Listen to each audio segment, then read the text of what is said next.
ওয়ালা নাবলুওয়ান্নাকুম, ভালো করে বলুন, ওয়ালা নাবলুওয়ান্নাকুম বিশাইইম মিনাল খাউফ। আল্লাহ বলছেন 1 নম্বর পরীক্ষা, আমি তোমাকে ভয় দিয়ে পরীক্ষা করব। ভয়, ওয়াল জু মানে অভাব, ক্ষুধা, অভাব দিয়ে আমি তোমাকে পরীক্ষা করব। ওয়া নাকসিম মিনাল আমওয়াল, ওয়া নাকসিম মিনাল আমওয়াল, তোমার ধন সম্পদ, এই মাল দিয়ে আমি তোমাকে আল্লাহ পরীক্ষা করব।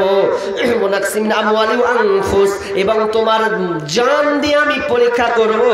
ওয়া সামারাত, এবং তোমার ফসল ফলাদি বাগান, এগুলো দিয়ে আমি আল্লাহ পরীক্ষা করব।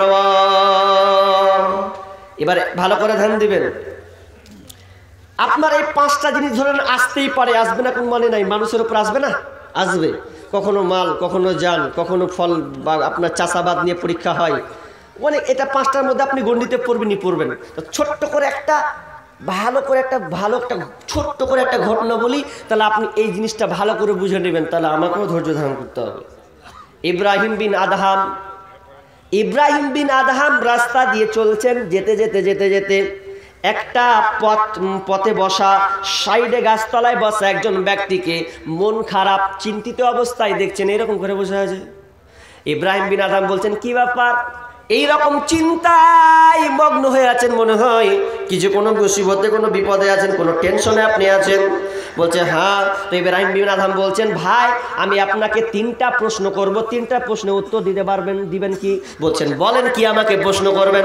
আপনারাও ভালো করে মনে মনে বলবেন প্রশ্নটা আপনাদের কি দাঁড়ায়, উত্তরটা কি হয়। 3টা প্রশ্ন করছেন।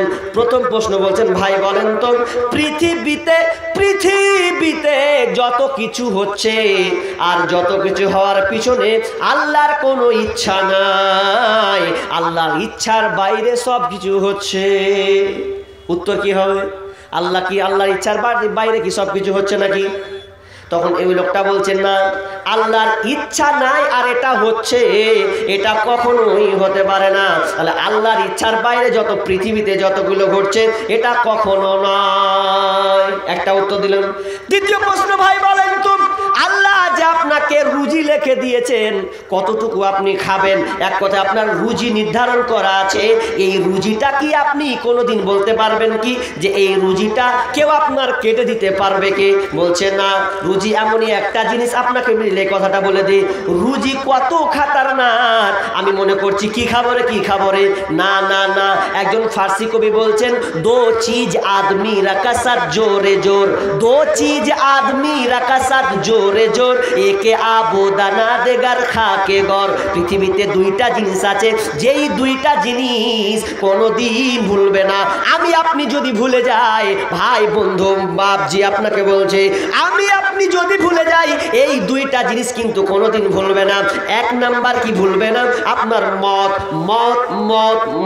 কখন মরবেন আপনি ভাবেন আর না ভাবেন, যেদিন সময় আসবে সেদিন আপনার প্রাণ পাখিটা বেরিয়ে চলে যাবে। আর 2 নম্বর তিনি বলতে চাচ্ছেন, তোমার যে রুজি লেখা আছে, যতটুকু তুমি খাবে, 60 বছর বাঁচবে, 60 বছরে কতটুকু পান করবে, খাবে, এটাও আমি আল্লাহ লিখে রেখেছি। এটা পৃথিবীর কোনো মাস্তান, কোনো বেঈমান, এটা কেউ কাটতে পারবে না, একমাত্র আল্লাহ ছাড়া। তো ইব্রাহিম বিন আদহাম বলছেন যে তোমার যদি রুজি লেখা আছে, বলো তো এই রুজিটাকে কেউ কাটতে পারবে? তো বলছেন না, কেউ কাটতে পারবে না। নাম্বার 3 নাম্বার প্রশ্ন, বলেন তো আপনাকে যে আল্লাহ আয়ু দিয়েছেন, যে সময়টা তোমার বেঁধে দিয়েছেন, এই সময়টা কি কেউ কমিয়ে নিতে পারবে কিনা? তো ওই লোকটা বলছেন না, কমাতে পারবে না। তখন ইব্রাহিম বিন আদহাম বলছেন, ওরে ভাই রে, তাহলে মন খারাপ করার কি আছে? তুমি 3টার উপরে যে বিশ্বাস নিয়ে এসেছো, তুমি ভালোভাবে উত্তর দিতে পেরেছো, তাহলে তোমার গাছের তলায় বসে চিন্তা করার কিছু নাই। আর ইমানদার মুমিন কোনোদিন চিন্তা করবে না, সব সময় আল্লাহর উপরে ভরসা করবে।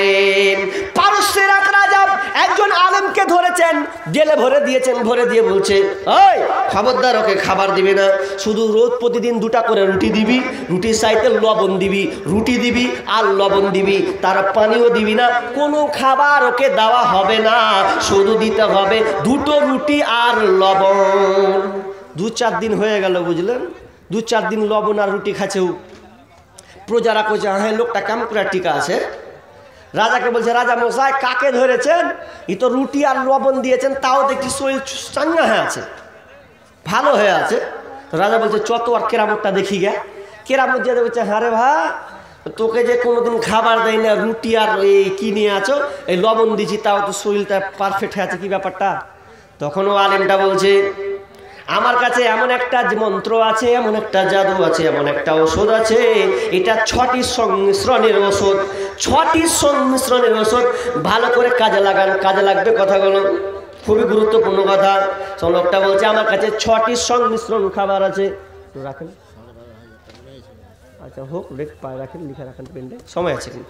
তো 6টা সংমিশ্রণ যুক্ত জিনিস আছে ওষুধ আমার কাছে, ওই জন্য আমার শরীর ঠিক আছে। রাজা বলছে বলে দাও, বলো বলো বলো বলো বলো না, কি তুমি মন্ত্র লিয়ে আছো গো, কি ওষুধ একবার বলো তো। তখন ওই রাজা পারস্যের রাজাকে বলছে রাজা মশাই আমি আল্লাহর উপর পূর্ণ আস্থা রাখি, আমি আল্লাহর উপরে পূর্ণ আস্থা রাখি যে আল্লাহ আল্লাহ আমার কিছু না কিছু করবেন, কিছু না কিছু ভালো দিক করবেন, একমাত্র আমি পূর্ণ আল্লাহর উপরে ভরসা রাখলাম, আমি আল্লাহ ছাড়া কারো উপরে ভরসা করি না। 2 নাম্বার তিনি বলছেন যে আমার ভাগ্যে যেটা আছে সেটাই হবে, এর বাইরে কিছুই হবে না। 3 নাম্বার তিনি বলছেন যে আমাকে ধৈর্যের মাধ্যমে, আমার ধৈর্যের মাধ্যমে, পরীক্ষার মাধ্যমে আমাকে ধৈর্যের অটল থাকতে হবে। আমি যে জেলে আছি এটা আমার পরীক্ষা, এটা আল্লাহ আমাকে পরীক্ষা করছেন, আর এই পরীক্ষার মাধ্যমে আমি ধৈর্য ধারণ করলাম। 4 নম্বর বলছেন সহনশীলতা হতে হবে, যদি আমি সহনশীলতা হয় তাহলে এখানে কিন্তু কল্যাণ আছে, এখানে কামিয়াবি আছে। 5 নাম্বার তিনি বলছেন, 5 নাম্বার বলছেন যে তাকদিরে যেটা আপনার আল্লাহ তাআলা আমাকে লিখে রেখেছেন না। 5 নাম্বার তিনি বলছেন যে আমি যে অবস্থায় আছি এই অবস্থাটা হয়তো একটু খারাপ হতে পারে, আল্লাহ আমাকে এর চাইতে আরো খারাপ অবস্থায় নিয়ে যেতে পারতেন। আমি যে অবস্থায় আছি হতে পারে আল্লাহ হয়তো আমাকে আরো কোনো খারাপ অবস্থায় নিয়ে চলে যেতে পারেন, এই জন্য আমি এর উপরে অটল থেকে গেছি, ধৈর্য রেখে দিয়েছি যে আমার যে সময়সীমাটা যাচ্ছে, আমি যে অবস্থায় থাকি না কেন এটা আমার আল্লাহর জন্য ঠিক করেছেন। 6 নম্বর তিনি বলছেন আমি যে এই বিপদে হয়েছি, আমি যে এই মুসিবতে পড়েছি, ঠিক আল্লাহ আমাকে এই বিপদ থেকে উদ্ধার করবেন। আজকে আমি বিপদে আছি, যে আল্লাহ আমাকে পরীক্ষা করছেন সে আল্লাহ আমাকে বাঁচাবে, উদ্ধার করবে। আর যখনই এই 6টা কাজ বলে দিল, রাজা বলছেন ওরে প্রজারা, ওরে দারোয়ান, তুমি দয়া করে এই আলেমটাকে ছেড়ে দাও, এ কোনোদিন সবল হবে না, সব সময় সে সবল থাকবে।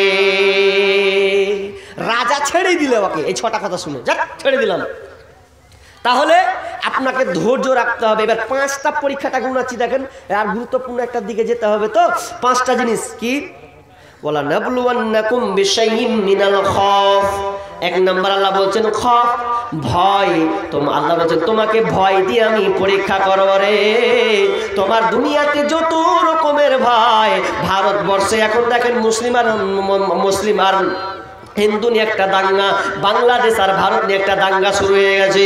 এত বড় দাঙ্গা আপনাকে কি বলবো, কৌশলে এখন আপনার কিনা আরএসএস বর্জঙ্গ দল এত কৌশল করছে মুসলিমদেরকে মারার জন্য, মুসলিমদেরকে নিস্তেজ করার জন্য, তাদের জায়গাকে দখল করার জন্য, মসজিদকে দখল করার জন্য, মাদ্রাসাকে দখল করার জন্য, ভালো ভালো ঐতিহাসিক জায়গাগুলোকে দখল করার জন্য কত তারা পরিকল্পনা করছে। আল্লাহ বলছেন ঘাবড়াস না রে, এরা তোদের অনেক লিয়ে হয়রানি করছে, ওটা ওরা নয় বরং আমি আল্লাহ ওদের মাধ্যমে তাই করাচ্ছে। আল্লাহ বলছেন খৌফ, আমি আল্লাহ তোকে ভয় ভীতি দিব, রাজনৈতিক ভয় দেব, আমি তোকে আপনার কিনা রোগ মহামারী দিয়ে তোকে আমি ভয় দেব, বিভিন্ন দিক দিকে ভয় আসবে। তবে বান্দারে ভয় যতই আসুক না কেন, খবরদার আমাকে তোরা ছাড়িস না। আচ্ছা বলেন তো একটা কথা বলে, বাবরি মসজিদ নিয়ে প্রত্যেক বছরই আপনার আন্দোলন হয়, প্রত্যেক বছরই কিন্তু আপনার ঝড় ওঠে, কিন্তু বলেন তো বাবরি মসজিদ বেদখল হলো কেন? তার আগে একটা কথা বলি, আমরা মুসলমান নিজেরাই বাবরি মসজিদকে ধ্বংস করেছি। মৌলভী সাহেব বলছেন কোন দিকে ঘোরাচ্ছেন গো, যেলাম ভিডিওতে দেখলু যে সব ওই গেওড়া ওই হিন্দু যারা আরএসএস যারা বজরঙ্গ ওরা এগুলা ভেঙেছে, হাঁড়া কুণ্ডে ভাঙনু। বুঝেননি আপনি মিন জায়গায়? আল্লাহ বলছেন খপ ভয় দিয়ে পরীক্ষা করব, কিন্তু আমরা কোথায়? কি ভয় বলেন তো? কিছুদিন আগে, গত বছর, তার আগে বছর কি হলো? এনআরসি নিয়ে গন্ডগোল হয়েছে না হয়নি? হয়েছে। কি গন্ডগোল? যার 62 ওই সন, ওগুলো আগের যে জমি জায়গা, যে জমিগুলো রেকর্ডগুলো আছে, জমি